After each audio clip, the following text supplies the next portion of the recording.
Kaya hugasan mo ng gasolina. Yung iba nga diesel. Sa amin diesel pinanlilinis. Premium man ako ng gasolina. Kahit anong gasolina daw, pero wag lang daw diesel. Kahit ano naman, kaso bago nga to. Madali, tulad yan. May kagad yung ano. Mabilis kasi makapagpahinit ng maano yun. Yung Pero sa bagay, puro ahon naman kasi ito eh. Kaya pwede rin. Wala naman bago, hindi naman masisira yun. Wala naman magiging problema dun. Tama lang yun kasi ahon naman ito eh. Hindi naman ito patag na akong ano.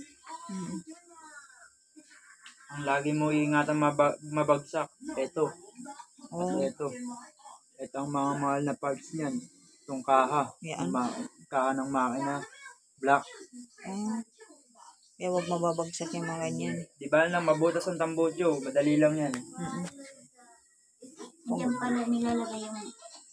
Saan nagpapagasolina? Saan pinapasong gasolina? Dito. Dito sa ano. Nang lang mababa rin pala yung pasahero. Diyan. Ako, kailangan bababa muna. Tapos ano naman to? Lagay ng tools. May tools. Wala nang libreng tools to. Wala nga. May tools to, alam ko. Ito. Meron. Check! Ang tools dito is pang ano lang to. Pang ano lang ng spark plug. Pambaklas ng spark plug to. Ito, sasalpak mo pag ayaw na mag-start ay parang walang kuryente. Baklasin mo muna to. Isito po lang yan. Sasalpak mo to. Kakapay mo kung kakapit yung ano, pagka hindi, itong kabila. Yan. Saka mo gagamitin to. Ang piit. Ganun ha.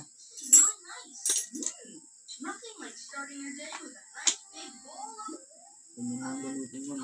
Yan. Alerin. Ang mga, kaya ito ang mga sukat na meron to. Kasi may mga sukat-sukat din yan. Dito. Dito. Yung mga yan. Mga pan dito at dito. Alam ko ito meron din to rito. Sa likod. 14. Yan o. May mga by number din. 14 yan. Sa ilalim. Ito. 30 screw yan. Ano? Ito. Ngayon may mga number yan. Ang 14 ang pambaklas nung para sa drainage. Drill plug. Pagka mag-change oil. Para di ka mahirapan pagka ano. Dalawa yan, di ba? Hindi ka mahirapan, gaganon mo. Para ipitin na yung ganon.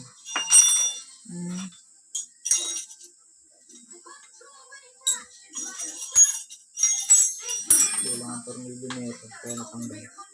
Wala ang tornilyo nito. Wala. Ayun.